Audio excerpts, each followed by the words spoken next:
30 minutes ago, but just wanted to do one unannounced. I had one yesterday when I was at my waterfront property, and just it's end of the week, kind of end of the week, 6 p.m. on Friday here. So I just decided to have another live and see if people show up, and then if we can have a real good conversation going. In the meantime, I'm just gonna do my regular Friday stuff, including I'm gonna start cooking my dinner in a little bit here, and overall go through the week and prep for tomorrow. I'm still waiting for some feedback from my social media manager regarding. It's funny, I can see my own email popping up. Now live on your channel, Erkka EJ Suvanto. That's cool. I guess they sent one to me as well.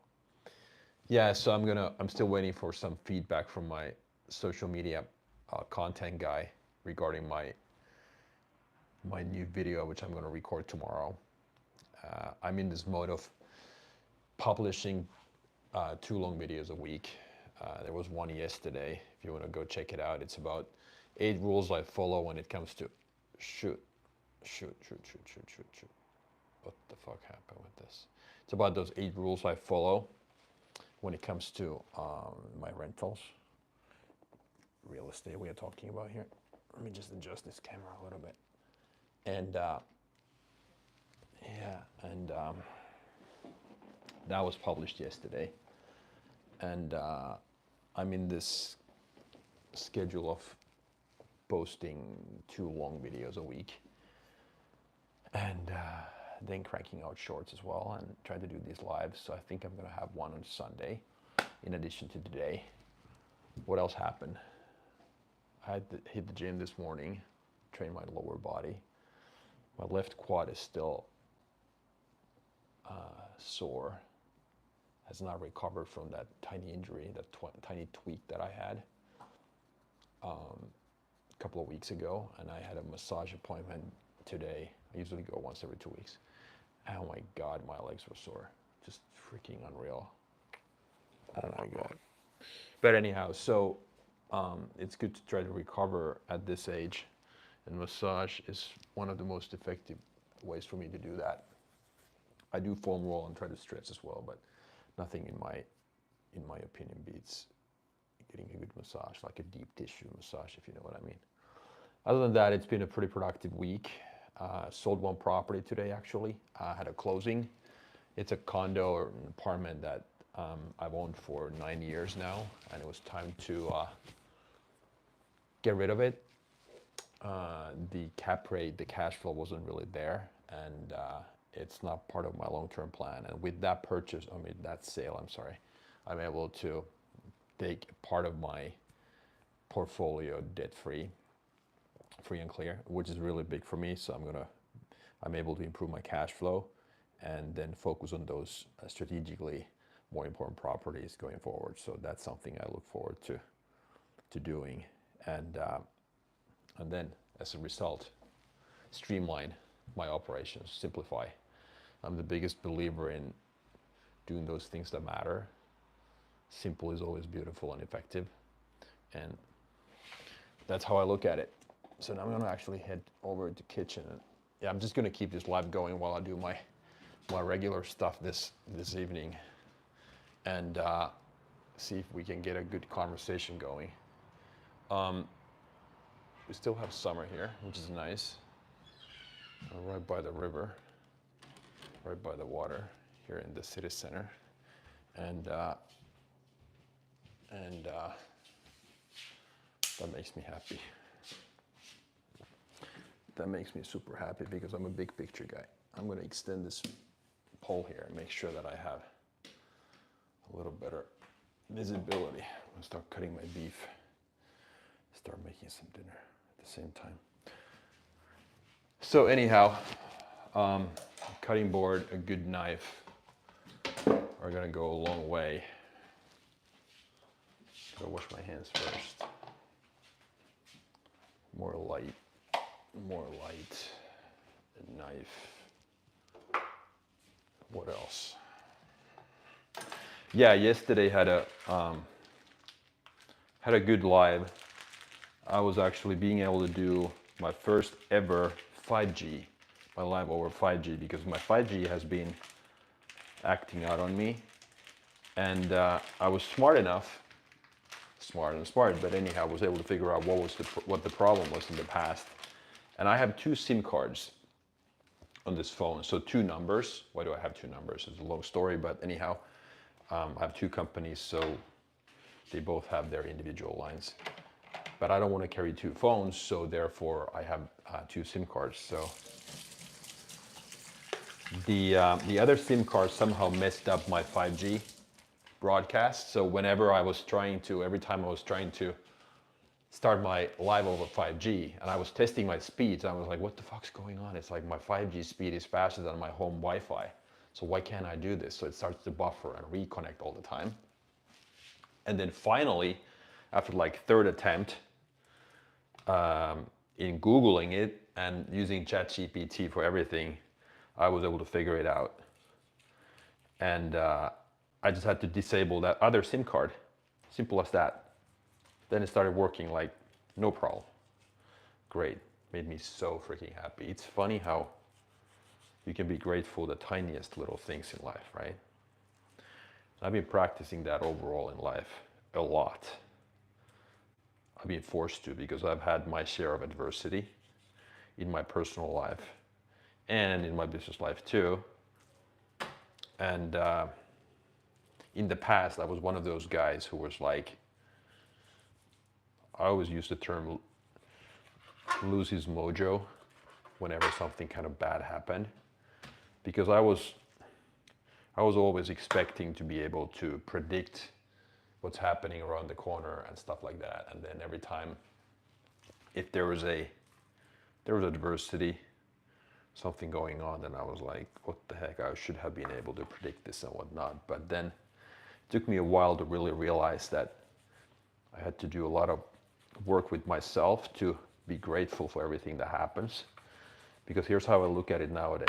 I win no matter what. Either I get the epic story or the desired outcome. So I can't lose, but it's not easy. Let me tell you that.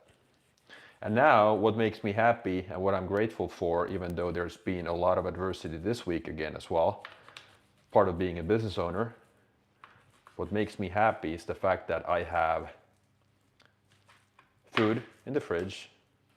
I was just able to sell one property, pay off some debt, improve my cash flow, and even smaller things.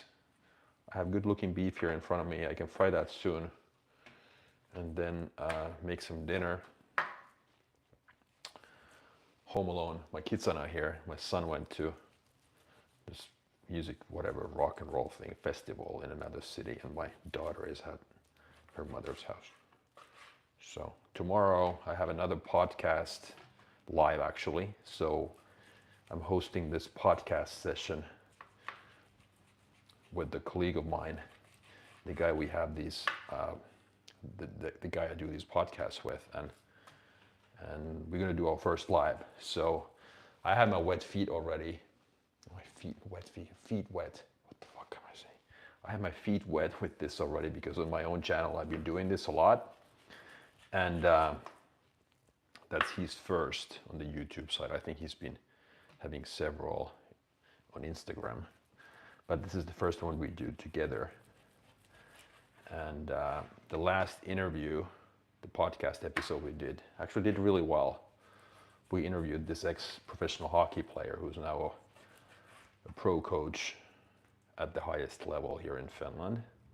He's a good guy, a character, and it was really fun talking to him and kind of like see what his thoughts are about life and stuff like that. So that did well. So we got like 12,000 views over the course of the first 2 weeks, which is good. I mean, we have a small channel. And even though, I mean, my own channel, I have 30,000 subscribers, but now that I reposition my channel, I mean, my views are really down the toilet. The vanity metrics are not there because I think I have a little bit of a disconnect with my regular audience. And I mean, the reason why they subscribe to my channel in the first place, and as far as what I provide now, or what I talk about now. So let me see if it's better this way. I don't know. I look crazy stupid in this freaking video. It doesn't matter. So what should we talk about? Yeah, so the beef. I gotta fry the beef. What else am I gonna eat with that? I have some rice, I have some potatoes. Yeah, today was a pretty good day. I wasn't as productive as I thought I could have been with everything. And I need to actually, just going through some random thoughts in my head. I need to buy some creatine because I'm so freaking dry. The thing that creatine does is that it actually puts a little water in your muscles. So especially my lower bodies, it's not too lean in any way, but I would like it to be hold a little more water. And I'm hoping that if I start taking creatine again, like 5 to 10 grams a day, I would start holding a little water, which would benefit me, especially with my lower body workouts. It's been a grind ever since I tweaked my left quad muscle while I was squatting like 3 to 4 weeks ago. It was the last working set, the first rep of that set. I squatted down, went all the way down, paused at the bottom, started coming up, like 3/4 of the way up. It's like I felt this kind of like, you know, what do you call like a little tweak, like started hurting. And of course, I mean, literally, I stopped the set there. Luckily, nothing, I didn't tear a muscle or anything. It was good. And then the day after that, can you believe it? I had my upper body workout, and I usually don't do bench press because it's really bad for injuries. You're subject to major injuries when you're bench pressing. So I usually use dumbbells, or I use incline is my favorite. Incline dumbbell or barbell press. But then I tweaked my left pec, chest, the freaking following day. It's always a sign, you haven't recovered, you haven't done your fair share of foam rolling, stretching, getting a massage or anything. So that's a sign that I have to get better. I have to do a better job in terms of recovering. So let's see. I'm gonna pack the rest of these steaks. Would be actually interesting to know how much these weigh. I have a scale somewhere.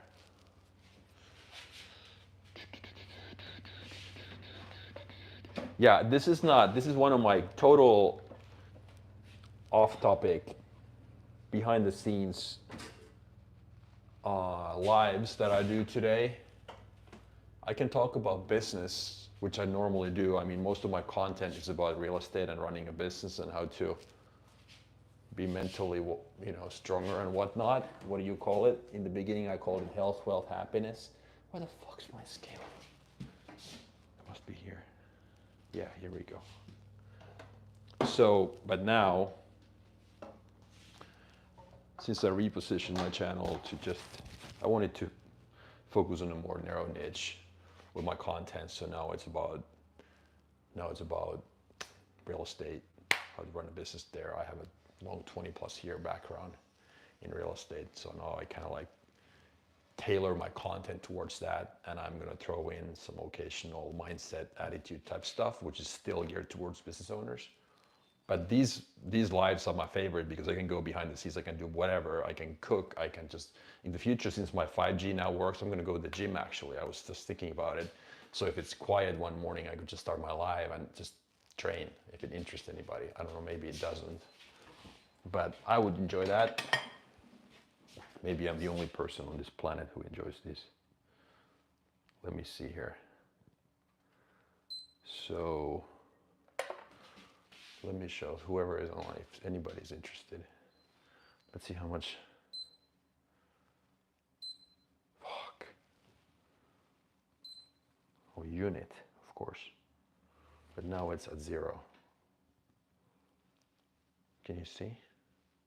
No, there's nobody there. That's fine. There's nobody fucking there. These are 100 grams each. Okay. So what do we do, like 227?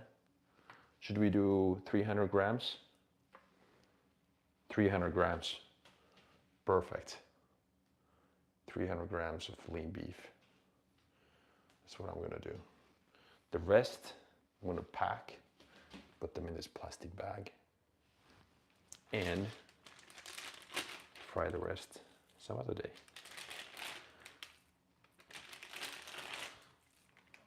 That's perfect. That is perfect.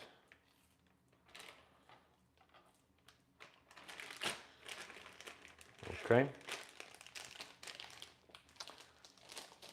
No questions today so far. Oh, that's okay. I'm just gonna keep this running, this live, and then see if there's anything popping up. We're gonna have a conversation.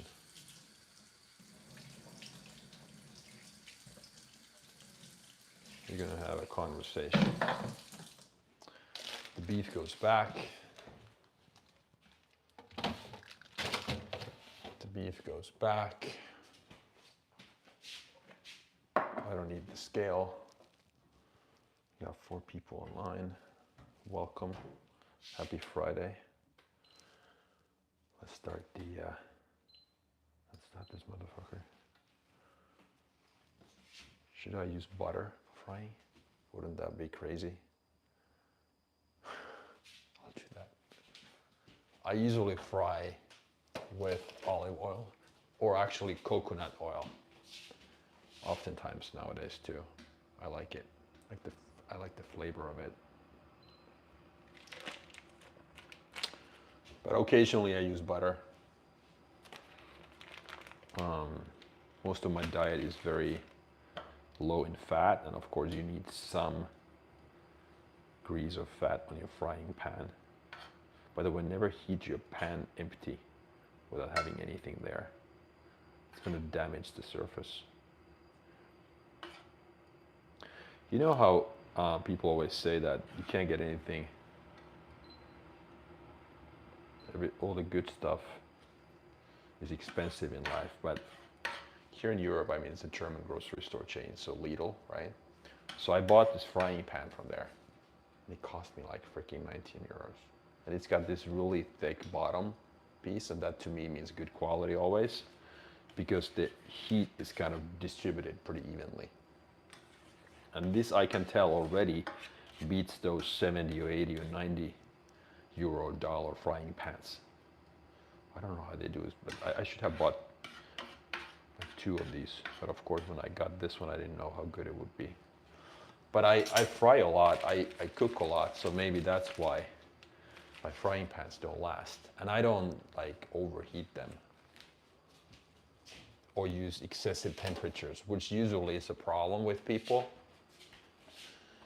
But I try not to do that. You know what's really good, by the way? I don't know if it goes that well with beef, about to find out. Chipotle, Tabasco. This is good stuff. I think we got this from, where did I get this from? Target in the US when we were there? I think so.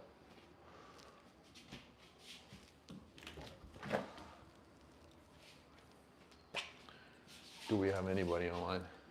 1 person. Vitamin D. 3 people.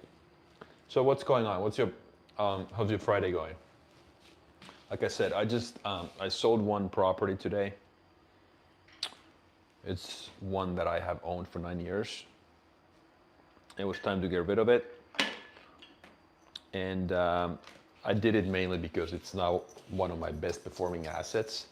The HOA fee in that apartment complex is relatively high. And as a result, the cash flow is not really there. So I got rid of it. And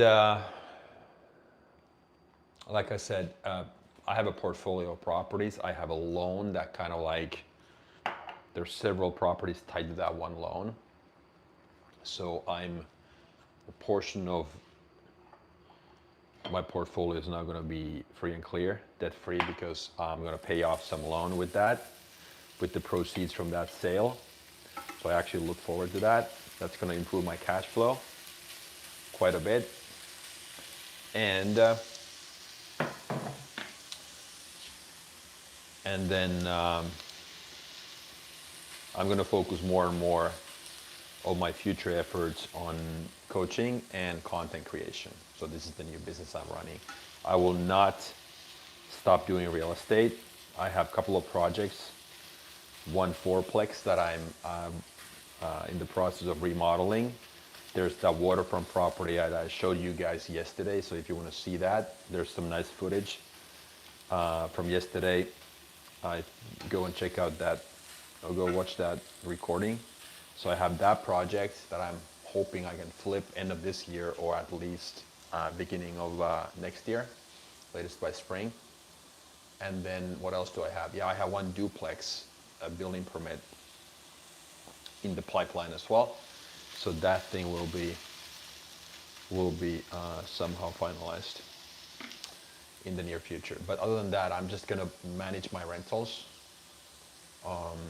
complete the fourplex, the rehab, and then just focus on creating content. 2 long videos a week, plus the shorts. And I gotta get better when it comes to understanding the mindset of my audience when I prepare for the videos. And then I need to also obviously get better in terms of delivering my message. Tomorrow is another chance. I didn't have the best prep day today for the video. I'm still waiting for the feedback from my social media guy. He usually goes through the script that I put together. He suggests what title to use, what thumbnail, and what hook. And I basically just, all the content comes from me, obviously, because I need to be comfortable with the message and whatnot. So, but we spend a lot of time going back and forth between, okay, what is that people think when they are in that state of mind? What about my target audience? What's their problems? What are their feelings? What are their emotions? And what are they expecting to get? How do they want to get their problems solved? What's the dream outcome, so to say? And then it's for me to basically deliver a compelling message. It sounds kind of easy, but at the end of the day, it's actually quite complex. Or maybe I'm just new to this whole thing. Of course, I'm used to think about the paying customers' needs, but in this case, the customer is the audience. Can you guys hear okay? Even though I'm crying. So, I'm gonna move a little bit. So I'm used to doing that with the service-based business or with the product-based business, but right now, with my content stuff, and of course my coaching, I need to look at it from a completely different angle. And that's what makes it kind of hard, especially in the beginning. So I need to kind of like do a better job in terms of putting myself in other people's shoes. So I mean, you guys who are watching these live recordings after the fact, or who are now online, maybe you don't know who I am or what I talk about, but it's the same thing. I mean, you want something out of this, right? This has to make sense to people. Otherwise, why would you watch it? But I've been telling this all the time that I'm the biggest fan of lives, because it gives you an opportunity to go behind the scenes and see the real person. When you see my videos, you watch my latest, 10-minute video, and it's like, of course, it's all what I would call filtered, it's scripted, well, I mean, the message part is, 80% of it's not scripted in any way. I have highlights, I have bullet points, and I talk through them, but still, it's post-production stuff, that's the right word. But there is no post-production with these lives. If I stumble with my words, if I stutter, if I cough, if I have to take a bathroom break, I mean, all of that stuff is real. It's raw. It's right there. And I don't have any problem sharing all the stuff that's going on, but I think that's what makes it fascinating. And I think what would be interesting in the future, I mentioned this yesterday, is to start a live, but do the real video recording without any breaks or without any edits. You know what I mean? So it's like take people, like combine the two. So if most of my stuff, or if you like watch these YouTube videos, I don't know, Mr. Beast or whoever, the most successful guys, popular guys, 100 million views per video. So what if all of that was, well, that's a bad example. Somebody who's in the education business, okay? Like me. I'm trying to share knowledge, share education, provide information and education so that people then would see me as a viable, trustworthy player in terms of growing their business, for instance. So, but what if I combine live and delivering that free information education content? So I would just do it randomly anywhere, and I would just like show people how I have notes. I would maybe read from my notes, and I was trying to explain the thing like this. I think that would be killer. I actually need to mention that to my content guy. What do you think about it? Would that be a good idea? I mean, but maybe people don't have patience to watch that type of stuff. You know what I mean? It's like, where's the beef? But maybe people watch because of that, And then, I don't know. I need to think about it. This is done now. Hope I didn't overcook it. I talk too much. It's my problem. Well, it's not a problem. It's a character trait. It could be a bad thing. It could be a good thing, depending on the context, right?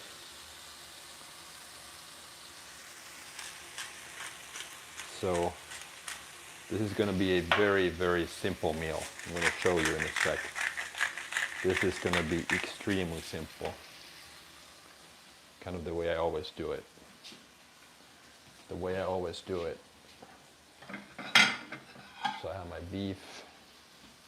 I'm going to take rice. Usually I don't have rice with beef, but today I will because I have some leftover rice. I use a rice cooker. That's like the best invention ever, in my opinion. Everybody is so freaking quiet. Should I announce these lives better? Maybe I'm gonna do one on Sunday, which I announce. I'm gonna create a thumbnail and a lot of cool stuff for it.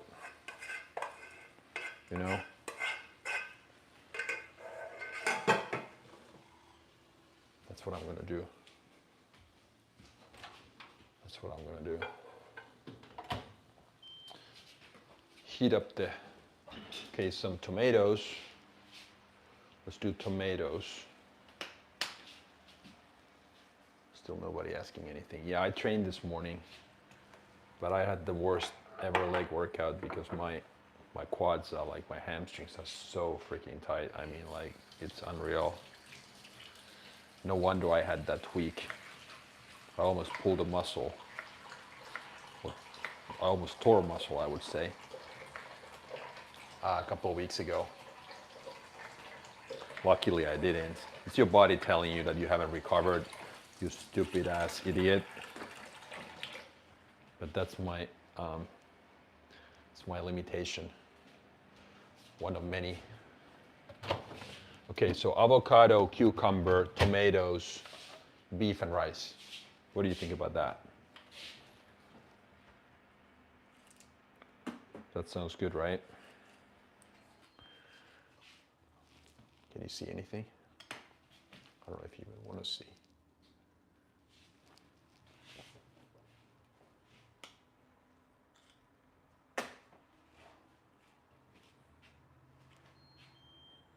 What do you guys eat normally during a day? So my meal today, in the morning, I had a little slice of healthy. Hey Vicky. This morning, usually I don't have anything before going to the gym, so I had a slice of bread, actually, believe it or not. This oat bread, it's really good. And it's good for my stomach. My stomach can handle it. And then what I did then was that I had my usual amino acids and whatnot during the workout, which wasn't the greatest, like I said, but anyhow. And then when I came home, I had my normal breakfast, which is my oatmeal, banana pancake, eggs, protein powder thing. And then then what else? Then I had lunch, some veggies, chicken. I went to this Vietnamese restaurant actually. They have this really good lunch buffet. It's one of my go-to places. It's the only place where I eat lunch if I go and eat out, if I don't eat at home. So I really like that place. They know me there. So I had that. So this is now my third lot of avocado, man. A little too much. It's okay. This is my third solid meal. It's 6:30. And I'll probably have some eggs or something still tonight, so that would be my fourth. I have anywhere between, usually I have 4 meals per day, like solid meals if I don't consider that the first one.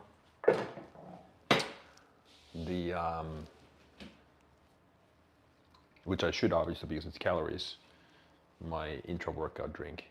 I'm gonna try this smoky Tabasco Chipotle. My kids say this is really good. So, yeah, what was I saying?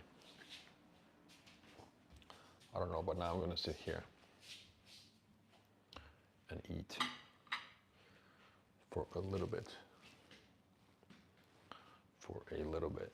Yeah, they give you these goodie bags when you close a real estate deal. You guys know that. Bottle of champagne and whatever they do. I mean, it's the agent who, if they have their eye on the ball, they understand to do it. Usually, I don't really need it, but I do so many deals that I'm like, it's much better this way. What a difference the location of the camera makes. I even look like a decent human being when it's there on that side. So, the meal looks like this. How is that? Not bad, huh? Yeah, I still don't have anything important to say other than just started this random live ad hoc. Yesterday I actually announced mine, right? Would be interesting to see if I could, there's probably a way to do like a little poll, like ask people how they found out. Do they just stumble across other people's lives and then they kind of crash it and then see if it makes sense, if there's anything interesting.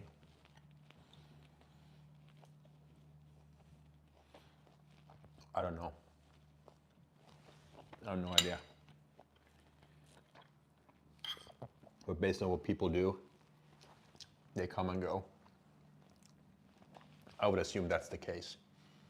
So if there's anybody there interested in answering this, maybe it's Vicky only, but do you guys, because I know for a fact that YouTube started promoting these vertical lives, or they are promoting these heavily, because most of the lives are being watched on mobile devices, so they recognize the pattern and they are obviously fighting or competing against TikTok and Instagram for live audiences. So I think that's one of the reasons why they want to stay viable in that live community. And since this is pretty much the only platform where I have a little bit of an audience, so obviously this makes sense for me. And I enjoy this. Like I said, I don't know how this is going to shape up in the future. I have no idea. I just keep doing this as long as I enjoy it.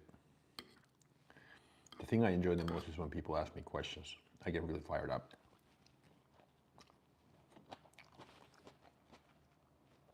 I'm one of those people who I just enjoy talking. I just enjoy helping. I should put it that way. It's a lot better than the others. Okay. Why is YouTube better?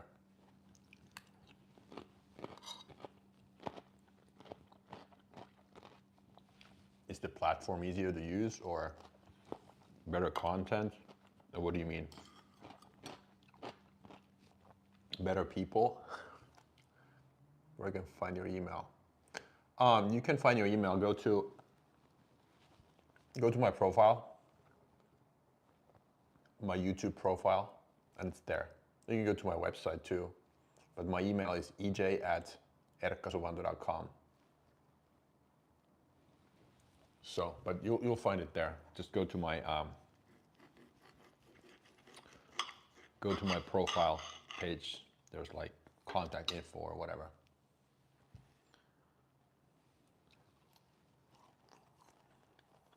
Yeah, so just go there. Or you can reach out using Instagram as well.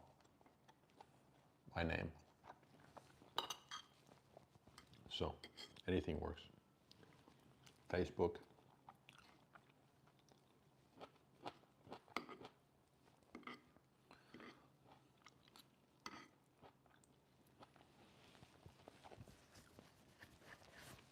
So what's the plan for the weekend? I'm gonna go train tomorrow. I'm gonna actually record my video in the morning. And instead of doing, okay, quality, yeah, okay.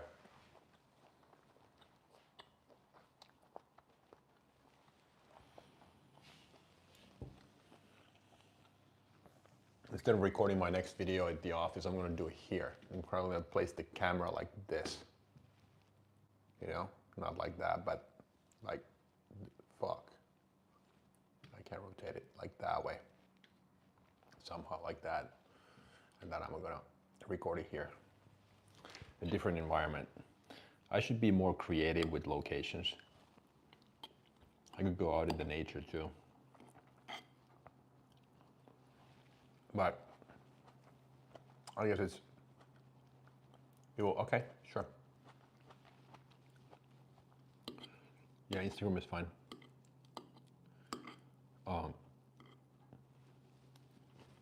But I personally like YouTube a lot because to me it's the quality platform. Every other platform is like, I mean, it's hard for me. Of course, sometimes you get that simple message in 30 or 60 seconds, but I like to go behind the scenes a little bit. And I think YouTube allows you to really educate, provide information.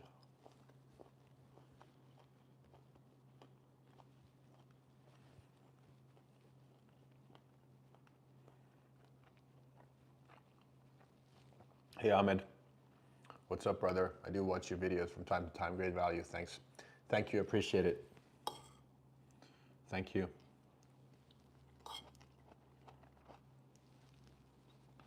By the way, if you have any ideas, suggestions as far as what you want to talk about, or would you like to hear me talk about, let me know.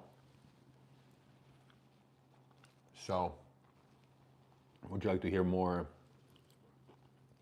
about, I don't know, the mindset stuff, attitude,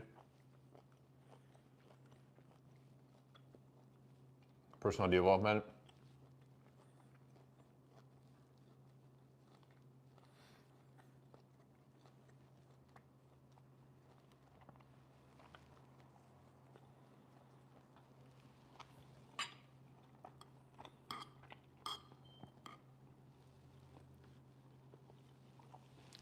So, yeah, let me know.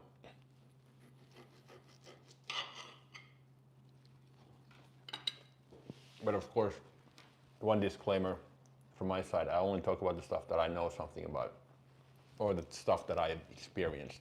Doesn't mean that I know anything about it, but I've gone through it. That's my only rule.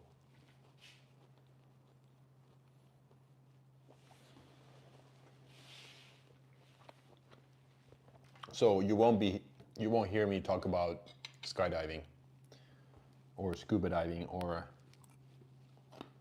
volleyball or American football or, get the point.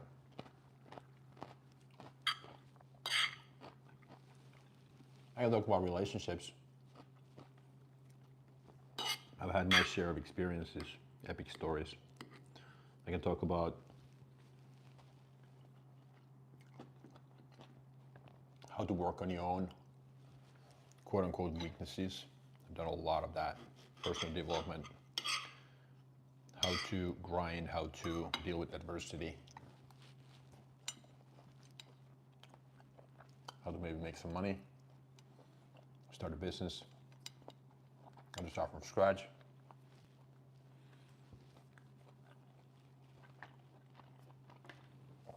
And of course, real estate.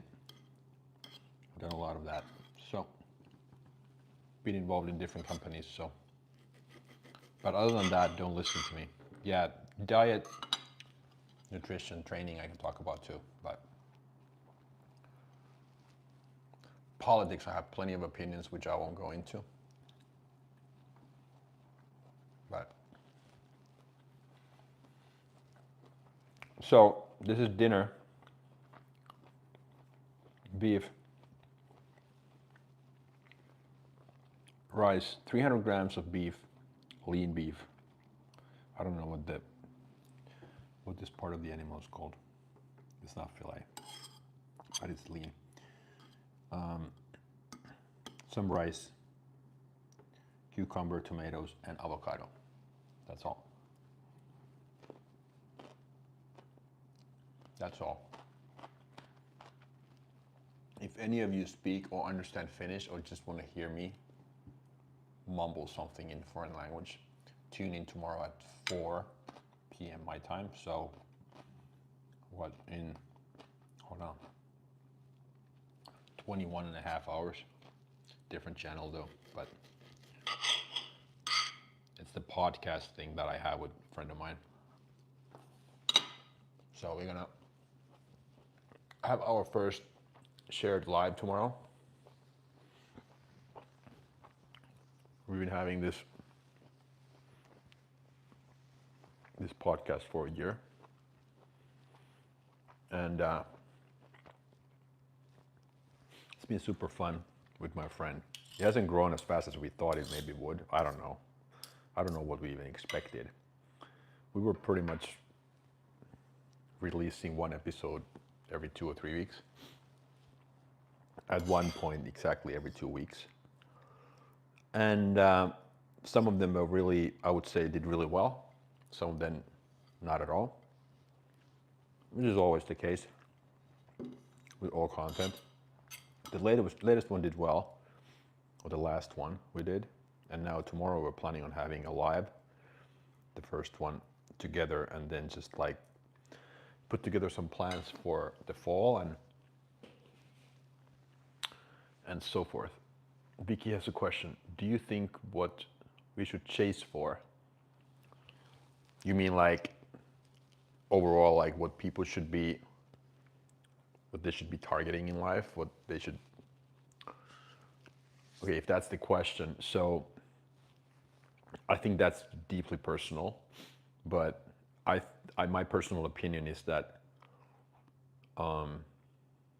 way too many people are money driven, material driven, how many cars they have, what kind of a purse they have, how much money they have in their bank account.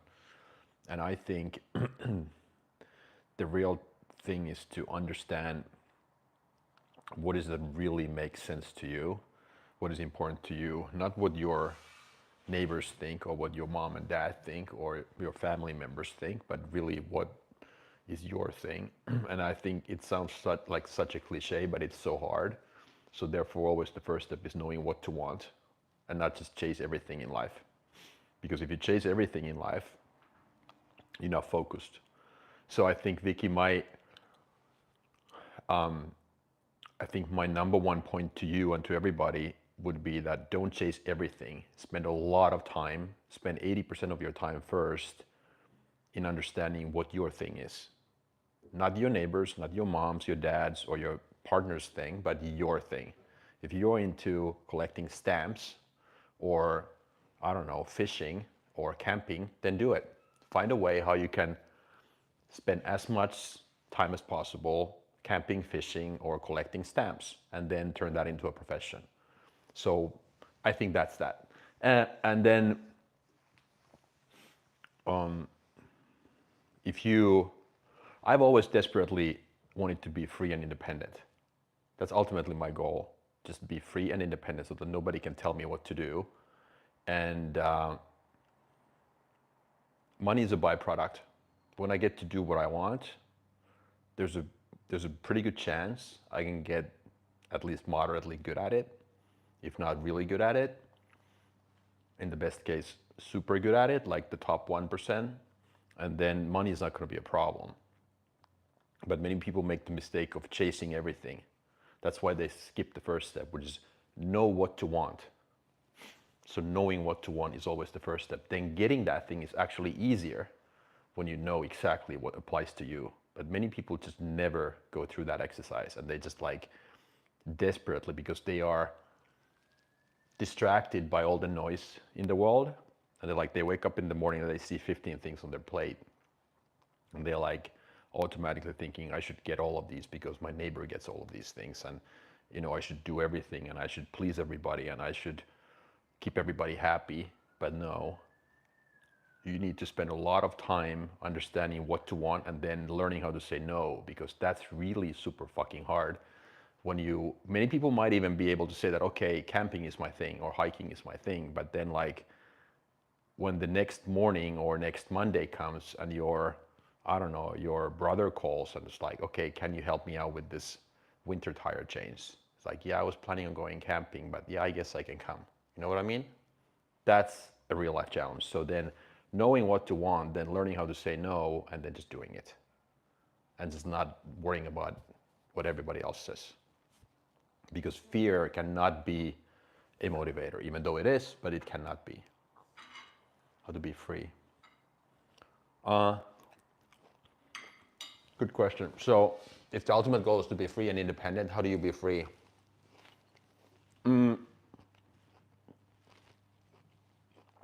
I think to me, you can be financially free, you can be emotionally free, and I think those are the two aspects of free that I recognize.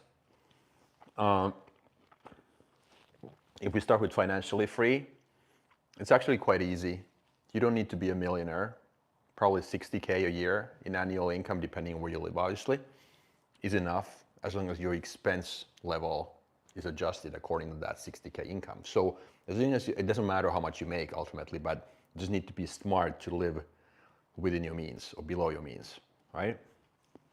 That's that part, being financially free. And like I said, I don't think you don't need to be a millionaire to achieve that status of being financially free and independent. I think what you need to do is start investing early in assets that produce or make money for you going forward, so they increase in value or potentially pay dividends. So don't follow the poor people habits of collecting money, so to say. Money is a different thing than wealth. So that's the financially free is that. And then the emotionally free is actually harder, a lot harder.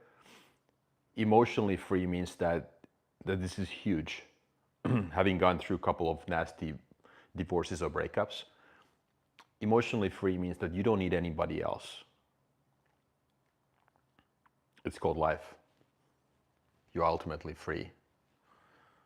Financially, emotionally, you don't need anybody else. It doesn't mean that you wouldn't welcome a person in your life, but you know how to be happy by yourself, solo, single.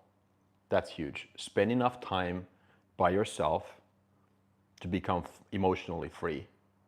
And then when you meet somebody, that's how I look at it now, I'm 48. When you meet somebody, then 1 + 1 is 3 and not 1.5. So many people are in this relationship mode where 1 + 1 is 1.5. See what I mean? So they're not even fucking 2 because the other person is trying to change the other person all the time. So you should do this so that I'm happy. Ultimately, if you think about people, So I go and meet a group of my friends, guys, and they are like, okay, guess what we're talking about? Not most of the time, but I would say 20 to 30% of the time at least, about their spouses. And the guys make the same mistake as women. They always like wonder, guess what she did? Guess what she said? You know what I mean? It's like always assuming that, excuse me, the other person is the crazy one, so to say. But no, don't spend a nanosecond trying to change the other person. That's such a big red flag to me nowadays. When you see somebody trying to change you, they try to control you. If you meet somebody, ask yourself, do I accept the person the way he or she is? No changes, literally none, because you can't change anybody. If you meet a new person, you have to fall in love with two persons, with two people. One, the person that sits across the table from you, no changes, not even a millimeter. And the second person is the person that this person wants to be in 20 years. Do you believe in his or her story? You know what I mean? What is it that he or she wants to achieve in life? So emotionally free, you can judge based on the length of the answer. It's so much harder than financially free. So those are the two forms of free to me, financially and emotionally. Emotionally is so much harder. And it starts every morning when I'm like, okay, what's today's signal? That's part of being emotionally free, so that I can ignore the noise and I can focus on signal. That's why if you listen to me in these lives, I'm like, what was today's signal? Every morning I start my day by asking, what is today's signal? The rest is noise. I'm going to record, by the way, the video tomorrow is about this stuff. Hopefully I can somehow, explain it in a meaningful manner. That people are social animals. Yes, but it doesn't mean that you are alone the rest of your life, Vicky, in any way. But in my opinion, you need to learn how to be by yourself and be happy that way. You can socialize all you want. It doesn't mean that you become completely isolated. No, no, no, no, no. The point is to be comfortable in your own skin. You don't need anybody for your daily life to support you, to hold your hand, or like keep you in a pedestal. You know what I mean? That's what it means, emotionally free. And then when you have reached that state where you're like, okay, I'm cool, I'm fine, I don't need anybody to make me happy, then I can be with somebody. You can still have friends all the time. I don't mean that you just like lock yourself in your house. No. You can socialize every day all you want, but many people just rely on somebody else to make them happy and push them through. That's what I'm talking about. Yeah. I think so too. Everything, I mean, it's always a trade-off. You don't solve anything. There's no solutions in life. I don't think so. Think about it. Okay, so I'm single today. Tomorrow I could be married. Okay, I won't, but in theory. Do I think I solved something by getting married? By ending my single days? No, I don't solve anything. I get something, and I have to give up on something else. It's a trade-off. Everything is a trade-off. Everything is a compromise in life. I decide to eat this meal. Okay, what's the trade-off? I spend time eating. The trade-off is that I didn't do something else. Or I didn't eat something else in the fridge. Or I didn't go outside for a walk. It's always a trade-off. You don't solve anything.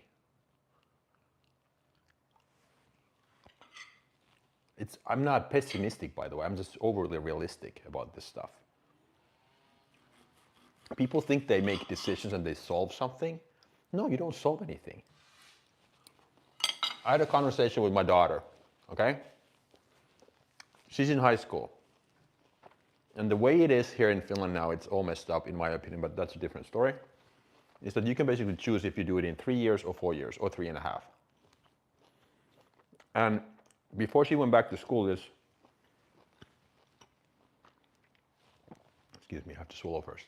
Before she went back to school this fall, she was supposed to tell her guidance counselor whether she did the high school or was planning on completing her school in 3 or 3.5 years.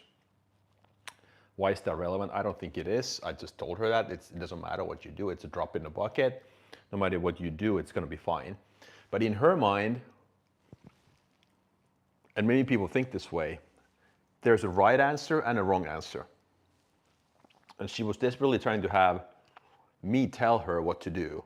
And I'm like, look, Fiona, that's her name, okay? Look, Fiona, there is no right or wrong. No matter what you choose, look at it this way, you always make the right decision. Because you either get the desired outcome. Let's say in hindsight, like 6 months from now, you're like, okay, she comes back to me and says, I should have chosen this over that. I'm like, okay, fine. So then some people could say that, okay, that was a mistake. I would be like, no, you didn't get your desired outcome, but you got your epic story and your lesson. And usually the epic stories and the lessons are the ones that teach you more. So don't think of things like, right or wrong. They're just decisions because they're always compromises and trade-offs. Does that make sense? So that way you're not paralyzed with fear when it comes to decision making. Lower the hurdle. I'm going to pull this up, by the way, because I had this quote that's about this stuff. And I'm going to read it. I have to get my laptop because I don't know how to open my WhatsApp while I have this live going. I hope I find it. Where is it? Can you see me? Everything is straight up.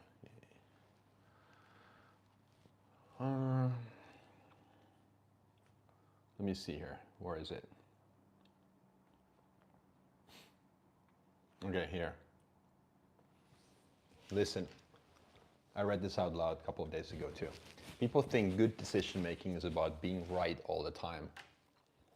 It's not. It's about lowering the cost of being wrong and changing your mind. When the cost of mistakes is high, we are paralyzed with fear. When the cost of mistakes is low, we can move fast and adapt. Make mistakes cheap, not rare. That's exactly what I was trying to tell my daughter.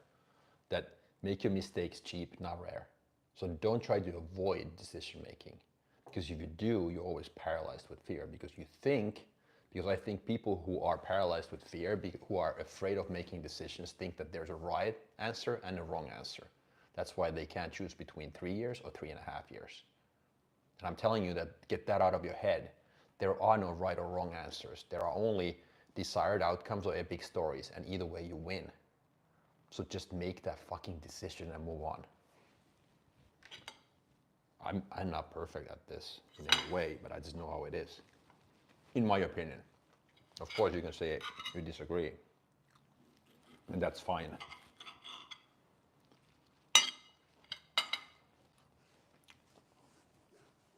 But I think that's how you can speed up your decision making. Because don't think of, the stakes are, make mistakes cheap, not rare. When the cost of mistakes is low, we can move fast and adapt. I'm going to print that, tattoo that on my forehead, which I won't do. I usually eat fast. No, I don't. I'll try to talk.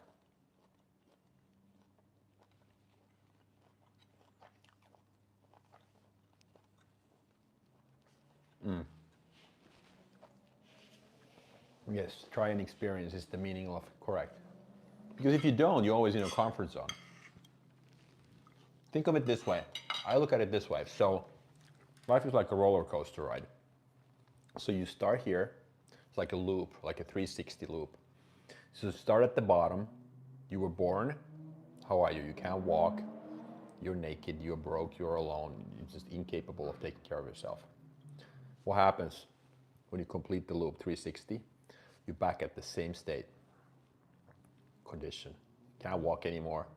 It's just like, most likely in diapers, somebody takes care of you, okay?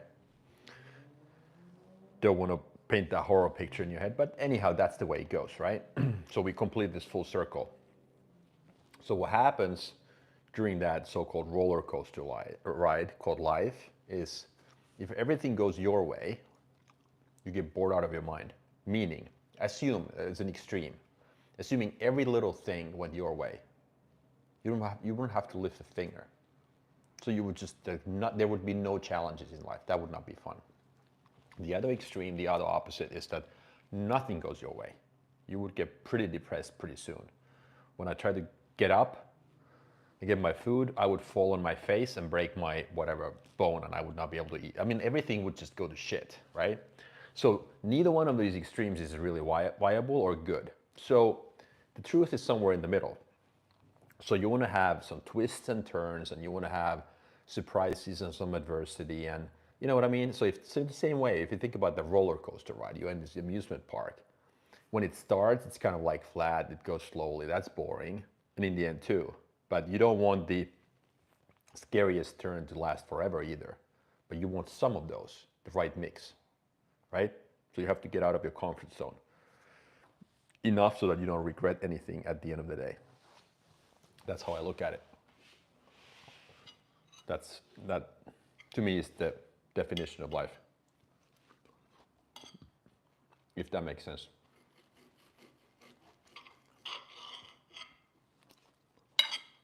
If that makes sense.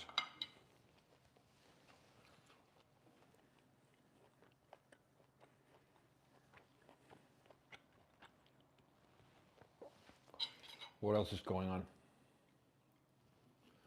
Vicky's my loyal fan. She always has questions.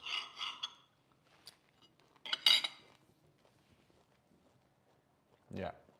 Sense of safety and challenge, the combination, right mix.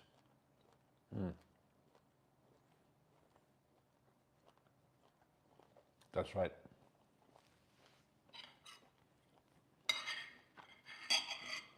That's right.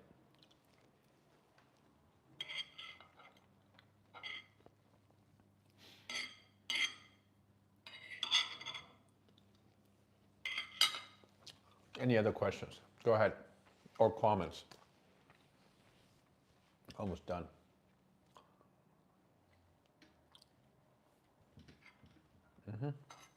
This was over 60 grams of protein in this one meal. I don't count my macros. I just roughly always know how much protein I have. And then I just try to get my carbs from lean sources, and then just fats from avocado, olive oil, nuts, salmon, eggs. These are good stuff, but I do, well, I don't really have cheat meals. Other than ice cream sometimes. Ice cream is kind of my thing. I have a common idea with you, so I follow you. You look great, thank you. I try hard. I mean, not to look good, but to stay in shape, to exercise. I am what I am.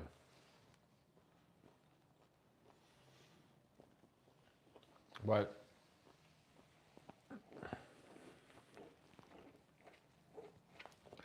yeah, these are fun. I'm gonna do one on Sunday for sure. Because Sunday I don't have, wait a sec, so tomorrow is Saturday, right?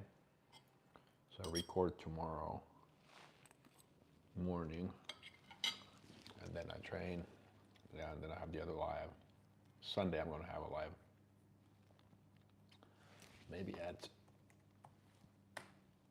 6 p.m. this time. Would that make sense?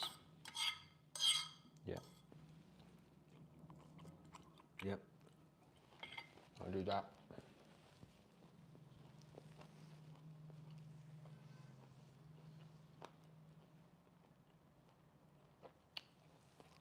Just finished my meal.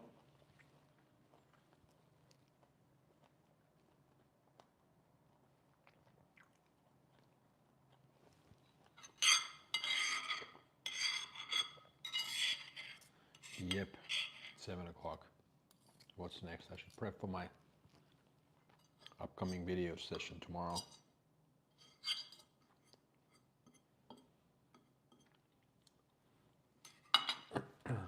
Let me actually text my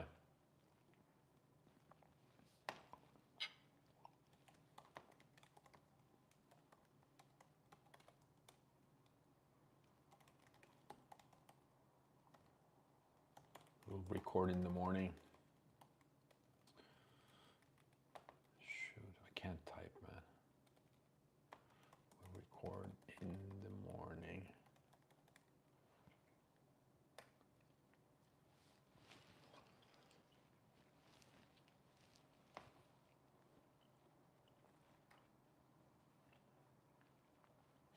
What else is going on? Content strategy and plan. Shit.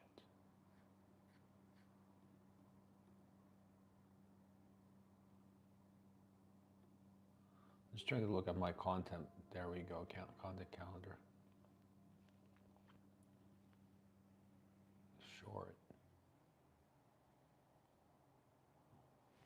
Yeah, I was supposed to have a I don't know where my guy is.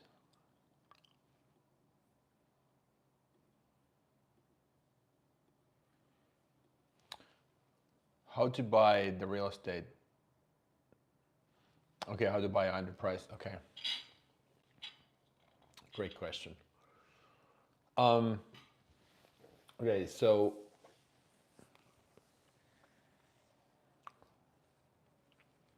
how do you buy below market price or market value? Okay, so first of all, I would say it all starts with understanding what the after repair value is. I'll give you an example. So let's say I go on buy a single family home that is priced at 250 right now, and I look at the comps. So the first step is to understand the market. And then you need to understand the difference between a fully remodeled home and one that's in semi-okay condition and one that's in kind of like pretty rough shape. I mean, roughly in 3 categories, but there's obviously nuances, but anyhow. And then when you spend time on the market, let's say that you live in, I don't know, let's say you live in Hong Kong. I don't know where you live, but it doesn't matter. I'll give you a more familiar example to me. Let's say you live in California and you want to invest in San Diego County, and you have pinpointed, or you want to start buying single family homes in Chula Vista, okay? That's a neighborhood or city in San Diego County. So I'm like, okay, these fully remodeled homes go for $300,000 in the market. Then I have several comps. I look at the data in the marketplace and I see the pictures. I understand maybe these are investors, maybe these are homeowners who are selling them, but I mean something that is in top-notch condition is gonna go for 300K. Okay, and then I start looking at the opportunities in the marketplace. And there's something that's priced at 250. It's like, okay, there's a 50K gap. But then you need to understand that, first of all, you need to remodel that home when you buy it. Let's say it's in pretty rough shape. So let's say it's a 3-bedroom, 2-bath home. It's gonna cost you anywhere between $50,000 and $70,000 to get it fully remodeled. I'm gonna give you the long detailed answer now. And so it's like, oh, okay, so that's a lot of money. So then the second step is to understand what repairs cost. How much is labor, how much is materials? Then once you're at that, then you're like, okay, what other costs do I have? So I have holding costs, I have taxes when I sell it, I have real estate commissions, I have interest maybe if I have a loan on it, I have utilities, I have insurance. That's pretty much all your costs, of which interest, if you have a loan on it, like you use a private lender or a hard money lender or even a bank loan, is a big bucket. Let's say that's 10,000. Your rehab would be 50K, additional holding cost anywhere between 10 and 15K, let's say 15K, so you had 65K. Then you're like, and then sales, like the commissions would be 6%. So off of 300,000, you're like, okay, so 300,000 minus 18,000 minus 65,000. I'm already like, what? Oh, this doesn't pencil out. So if we kind of break that down, you're like, first step, before you even buy anything. So you're like, I need to understand the after repair value. Then I need to understand how much it costs to repair that thing and what kind of repairs I need to be doing. And then The third step is to understand how to purchase these properties below market value. So, what does value mean to the homeowner? It's fast closing, no headaches.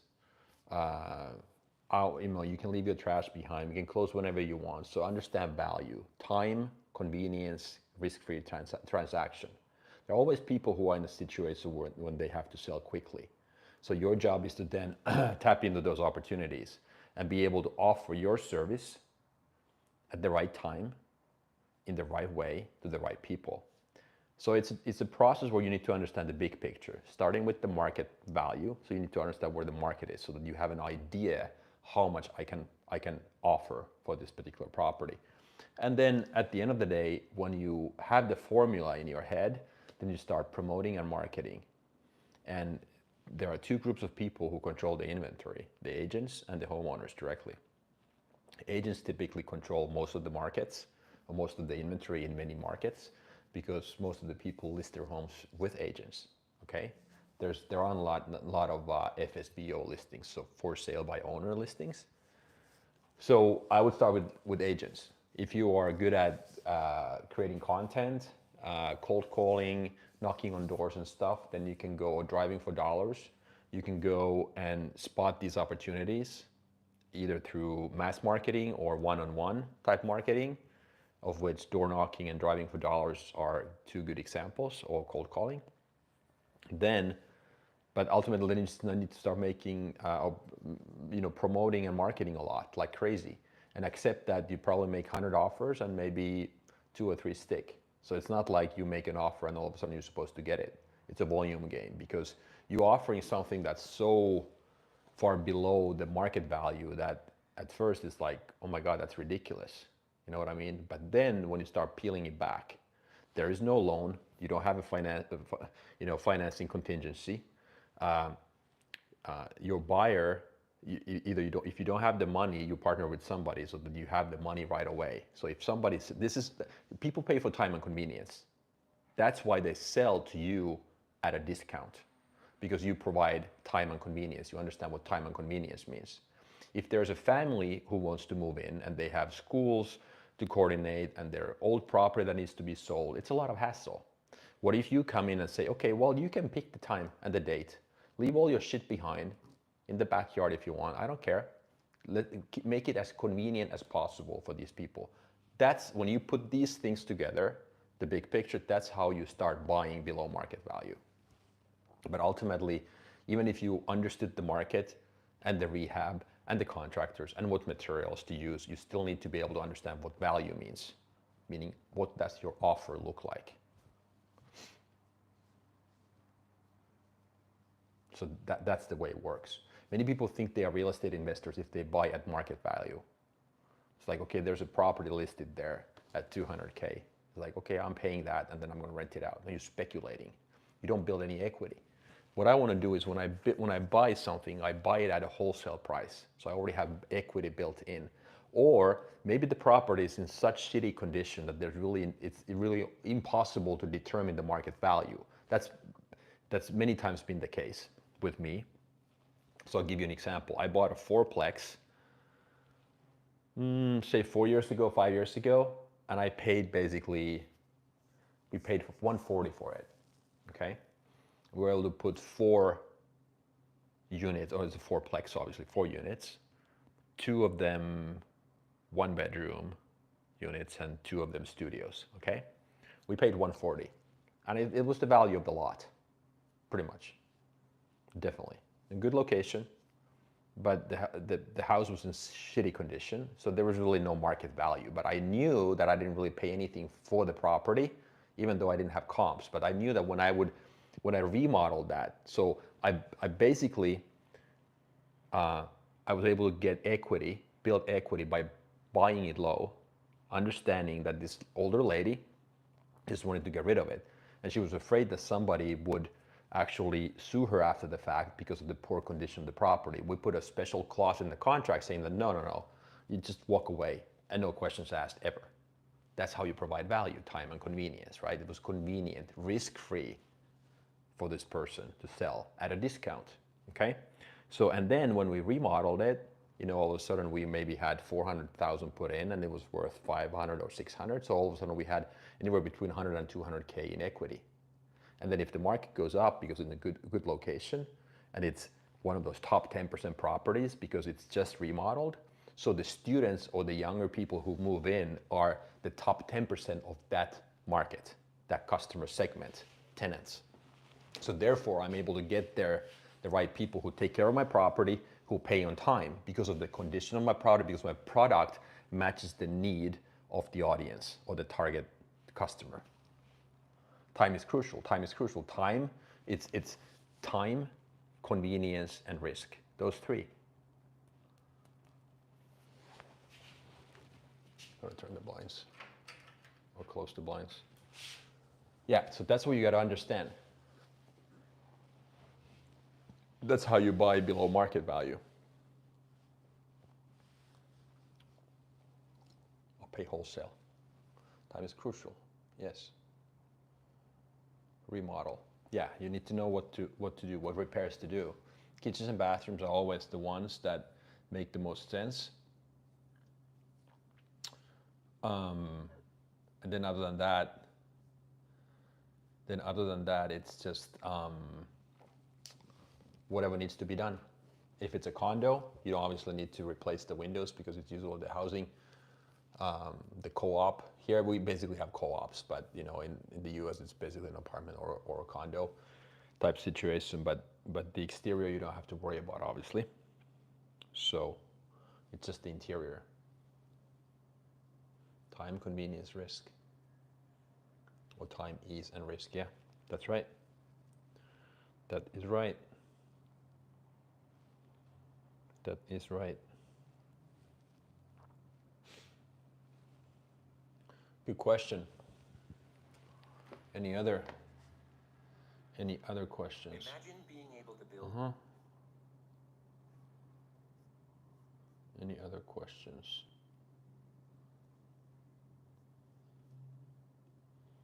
I'm just actually trying to look at my channel here at the same time.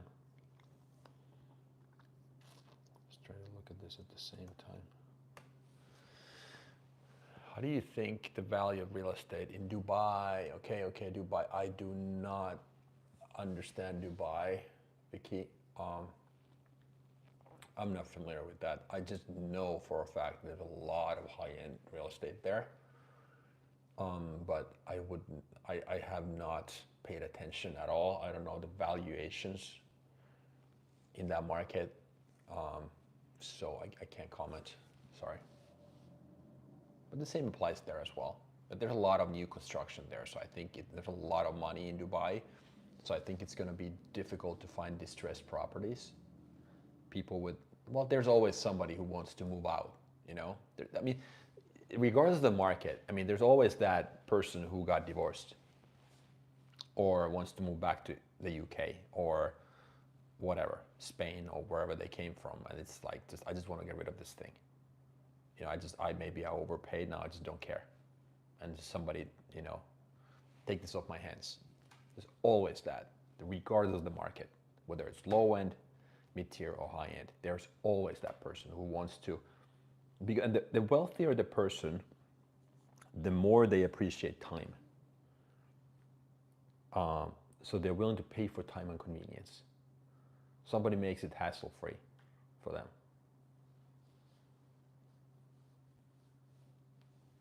So you will find opportunities, but I mean, of course, that game might be, you gotta be careful if again, I don't know the valuations, but if you're buying $2 million condos and you're trying to flip them for 2.2, without doing anything, I would assume that might be the market in Dubai in many cases. Well, of course, Dubai is a big thing. There's the new construction part. It's been around forever, obviously.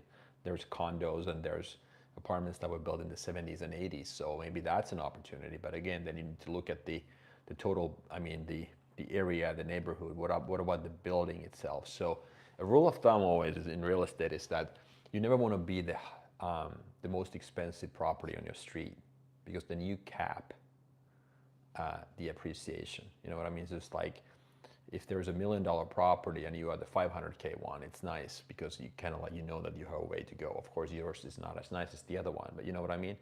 So if you think you got a smoking deal in this ugly ass building, you know, but there's probably a reason why it's ugly, and there's probably a reason why it wasn't that well maintained. So even though it might look like your condo pencils out really nicely in theory, but is it really so? You know what I mean? So you got to be careful because location is really critical. So if you, but there's always demand for all this stuff. You just need to understand at what price. But you make your money when you buy it right. You can, I mean, real estate is such a commodity. Unless you're selling like $100 million properties to the ultra wealthy, there is no comps available for those. But if you sell in the middle of the pack, the low to mid-end house or condo or whatever, townhouse, I mean, the comps are all over the place. And it's really hard to justify, you know, like if you have a, I don't know, what would I say, mid-tier product or mid-tier condo or house, and then you put really super high-end materials in there. That's never a good move. So it's like there's only so much higher you can go because in that category, people are not really willing to pay for those more expensive features or finishing touches or designer items. It's a different market. So you can't combine the premium or the luxury market with the mid-tier. It doesn't end well. That's why understanding the market and the customer in that segment is super crucial. It's not, real estate is no different than any other business. If you're selling T-shirts, you still need to understand what the customer wants. Do they want softer fabric or do they want V-neck or I mean crew neck or what do they want? Slim fit, regular fits, shorter sleeves, longer sleeves. It all boils down to that. Big house or small apartment, which is better? Again, it depends how you. It depends what you're planning. My first question to you would be that, okay, are you planning on flipping it, meaning buying and selling, or are you planning on renting it out? Depending on the market, usually there's higher demand for smaller apartments for rent as rentals. But it depends. Maybe the big house is better to flip if you have demand for it, if you have a good deal in place. It depends on people's needs, yes. But the first question is, okay, what's your exit strategy? Are you gonna hold on to it, keep it as a rental, or are you gonna flip it? Then it depends on that. But I would not probably be I wouldn't probably want to flip a $10 million property. I basically flip middle class homes, mid-tier homes, single family, flip. Well, then it both could be good deals, but look at it this way. So in absolute terms, obviously a small apartment with a smaller purchase price and whatnot is the absolute profit is going to be smaller than in the larger houses. I mean, the purchase price is higher, right? So you just got to take that into consideration.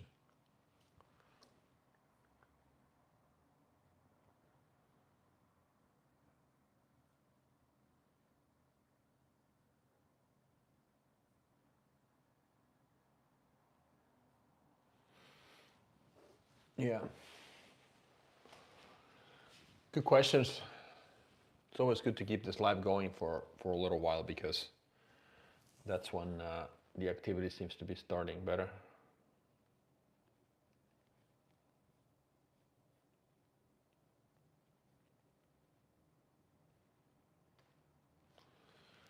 Yeah.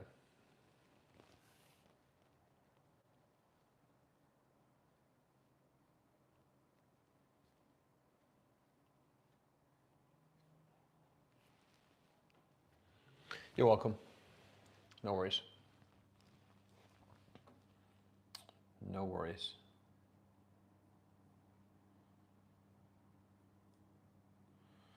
Yeah, my social media guy replied that he's working on my feedback. He's gonna give me some, let's see what he's gonna say. You know what I'm gonna do? I'm probably gonna go the grocery store. I can walk to the nearby grocery store, which I really like here. I'm in the city center. I'm gonna buy some apples. And there was something else I was supposed to buy. Appreciate your suggestion. Thank you. Any other questions? Anybody else? If not, I'll leave you alone. You don't have to leave. That's okay. Well, I enjoy the questions, Vicky. No, don't worry about it. That's why I'm here. I mean, if I didn't enjoy asking, answering questions or talking to people, including you, I wouldn't be here. So that's the reason why I do this. And if I can provide value, that's the thing. People who want to put their name and face out there, they, in my opinion, they better enjoy talking to people and then helping them. I think that's the key help, because I don't get anything out of this. Of course, people can give me donations, but I don't expect anything. So it's just. I think it pays off in the long term if you're willing to put in the work, and I think you always get what you deserve in life. So that's how I look at it. So, but it's all good. No worries.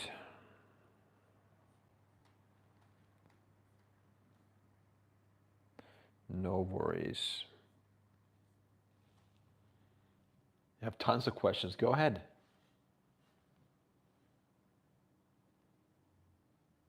I still have time. Shoot. Maybe look at it this way, Vicky. I mean, if you hold back, other people won't be hearing this either.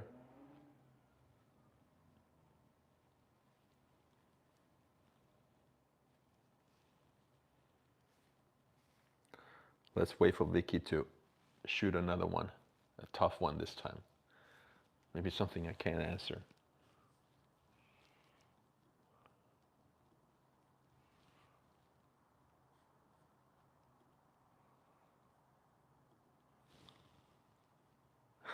I don't know about that. Kind of smart. I don't know about that. I don't know about that.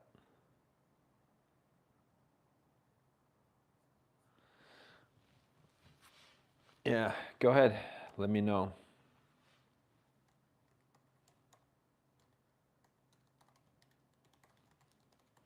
I was just Googling that gym that I'm going to go to tomorrow. It's a different one. Just want to see where it's at. Sometimes I train in different places. Sometimes I train in different locations.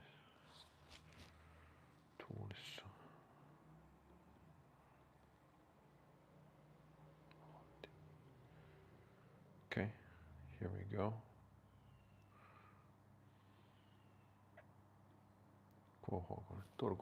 Last time you talked about truck business. Okay, you pay attention, yes?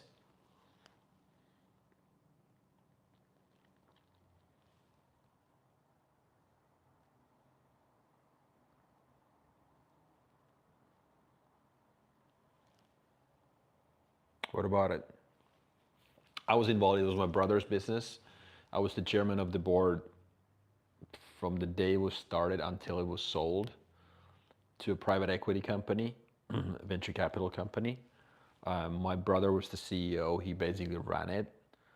I was just there for mental support, and the only real thing I did operationally was that I was in charge. I would say I handled the negotiations with the private equity firms. We had several rounds of negotiations, so I was basically the one. Well, he provided most of the answers, but I was kind of like, because I knew the language they would be speaking because of my corporate days, and I was able to put myself in their shoes. So I guess I was able to help him in the end, actually, quite a bit. But all the credit goes to my brother for building that business literally from scratch up to 50 million.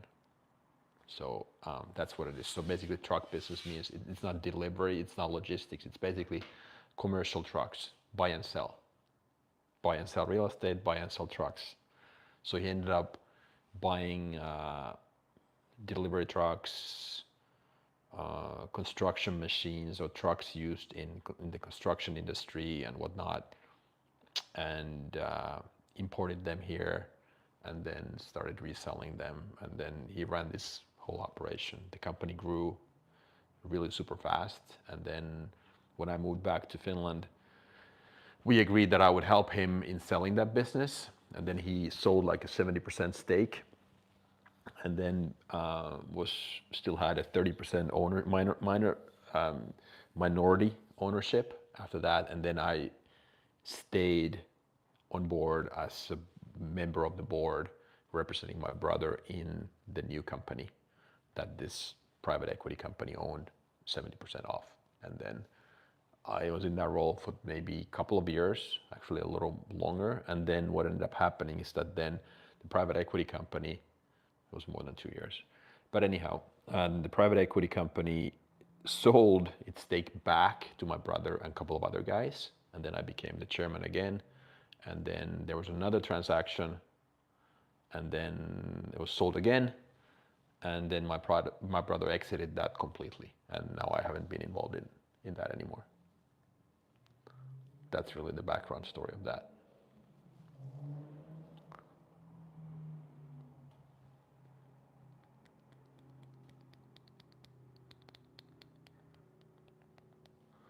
That was a very good learning. Good profit. He made good money. Yeah, he made good money. Yeah, good for him. I didn't make a dime, but good for him. Hey, hey Adnan, how's it going? Yeah, but it is just so super hard. I mean, if I look at my brother, and if I look at any other successful entrepreneur, you just gotta have that. What people don't really understand is there's two things that come to my mind if I want to talk about it, or if I go deeper into that. It's just, you gotta have that just crazy drive, that why, that never-ending fire that just keeps burning inside you, that just like gives you that endless fuel to just keep going. That's one. The second thing is that you just have to be able to deal with uncertainty like crazy. It's like there's like every day something goes wrong.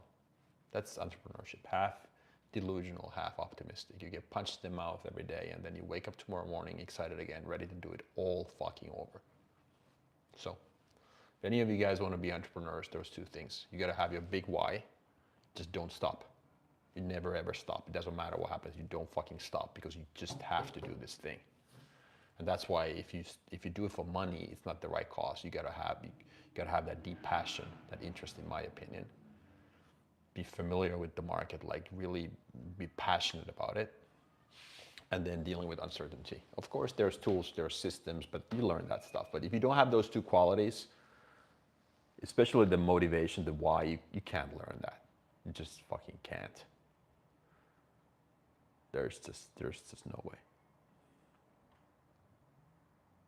What do you do for a living? I'm new. Okay, so I'm a business owner. I'm a real estate business owner and a business coach in the real estate segment.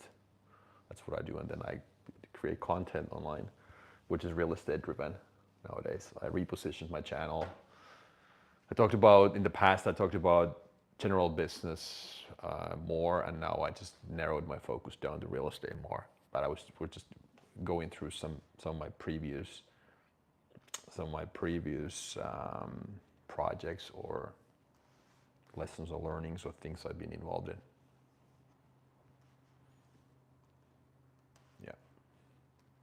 And Vicky was asking about my brother, when I had mentioned in the previous live about what my brother did, because he had a commercial truck buy and sell business for used trucks, like commercial trucks. And then I just said that he sold that business a while ago. Actually sold it 2 times. But yeah, we were just talking about that. We were just talking about that.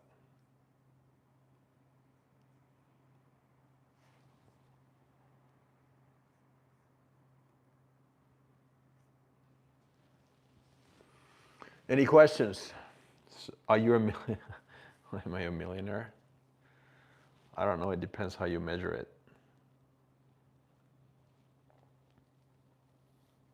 I guess my owners. Well, I guess net worth.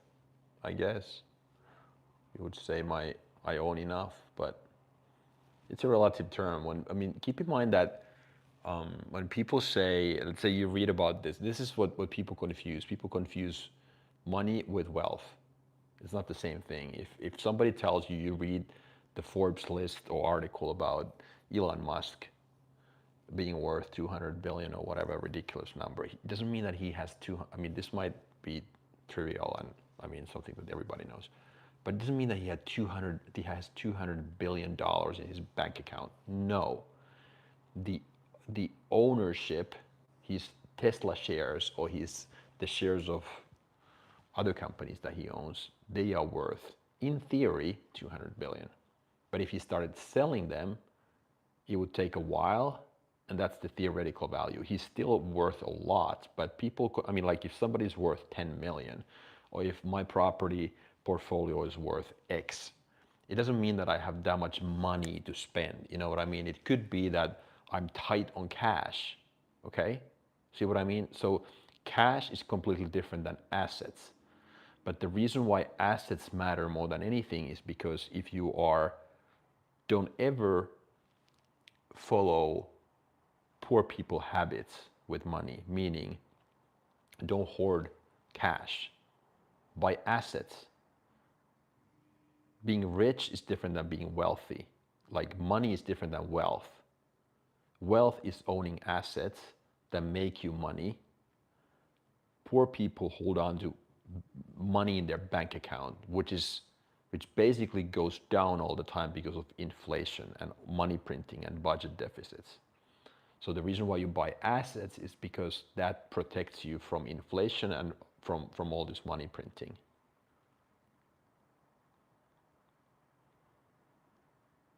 Can you explain about wealth and money consuming? What do you mean by that? I want to sell secondhand cranes. Okay. Yeah, so I mean, did I answer that question about money versus wealth? That's the thing. So if I have money, I have cash. If I log into my bank account, it's like it says I have $5,000 in my bank account, as an example. That's money. Wealth is if my condo that I own is worth, let's say 150,000. That's wealth. But it doesn't mean that it's liquid. It's not like ready. I can't go to the store and buy milk with that condo, right? But the condo makes me money. The money in my bank account just goes down basically every day, even though it doesn't, even though the balance is still 5,000, but because of inflation, it's worth less and less and less and less. That's why poor people stay poor and rich people get richer in this inflationary environment where governments print money, issue more debt to pay off old debt that, you know, increase the value of the assets. That's why you have to be on this asset train, not on the money train.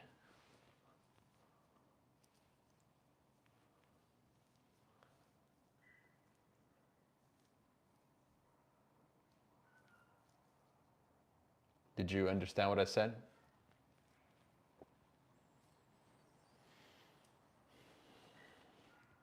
And the key is not to time it right, but the key is to be consistent. See, I mean, if you decide that you want to start saving and investing, maybe you put your money in low-cost index funds that follows the trend of S&P 500 or NASDAQ. You don't have to worry about picking individual stocks, but then you, every month, consistently, in a very disciplined way, you invest your money all the time. You know what I mean? And you don't worry about how it fluctuates because over time, because you're in this for 30, 40, 50 years. That's the thing. That's how you really become financially free. Is it worth to have a skill and later work on personal finance? What do you mean by that? Is it worth to have a skill and later work on personal finance? Yes, I understand, sir. Okay. Well, you need to have, the skills are all you have, Adnan. So, I mean, that's all you have. I mean, that can never be taken away from you. I don't know where you live, but there are places in this world where, you know, even assets can be seized, money can be seized, but you always invest in skills. Skills make you money. That's why there are plenty of people who inherited their wealth, and then when it gets taken away from them, there's no way for them to ever build it back because they don't have the skills. But those people who were born with nothing, the entrepreneurs who had to develop the skills at first to make money. So always the first step is to invest in yourself to get skills, educate yourself, go to school if that's your thing, or become an apprentice, or watch YouTube videos, read books, do whatever it takes to get better, get skills, and then you can monetize those skills. Pakistan, okay? You're 20 now, okay? So the only advice I give to you, Adnan, is that, you know, just ask yourself, what am I interested in? And then pursue that. Are you into camping or hiking or collecting stamps or collectibles or NFTs? Whatever your thing is. Don't do anything for everybody else or anybody else. Just ask yourself, what's my thing? What am I passionate about? And then try to monetize that by getting really good at it. Because if you start a business for, you know, because you want to make money or buy a Lamborghini or dead on arrival, you will never make it. But you have a chance of making it and making money, or I don't know, gaining status or whatever your thing is, if you do something that you enjoy, truly enjoy, and then you can get really good at it so that you don't burn out. Because every shit gets hard. Every project, every company will have its ups and downs. So if you start your business for the wrong reasons, you will burn out right away, and you will be one of those guys who looks at the shiny objects. It's like, oh, okay, so this wasn't my thing, so I'm going to start doing something else, because you started your business for the wrong reasons. If you started to buy the next biggest or the most powerful Lamborghini or vacation home, like I said, you're dead on arrival. That's how I look at it.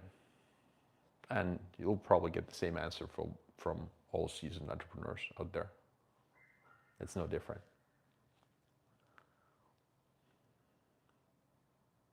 If you're interested in IT, then get better at it. Maybe go to school, get a job, learn, get better. It's a marathon. You're not in a rush. And then maybe start your business or do whatever. I mean, get better. Understand how to add value to people around you, how to make your boss's life easier. What does value mean to them? It's the same thing. Time, convenience, and risk. How can you make them look good? How can you do stuff that helps others? And then you get better and you advance. So that's how it works. But guys, it's been an hour and 40 minutes. I've enjoyed this. I'm gonna go to the grocery store now, and I will talk to you again on Sunday. I will announce this. Maybe I'm shooting for 6 p.m. my local time, and I'm gonna host another live then. Thanks for tuning in. Thanks for the questions. Again, good ones. I enjoyed this. I'm grateful for the opportunity to be able to do this. You got this, you know, you saw me cook, eat, answer questions. What else? Pretty much my usual Friday stuff, and now I'm gonna get ready for tomorrow. It's another work day. So anyhow, enjoy your weekend. Thank you for tuning in, and I'll talk to you later.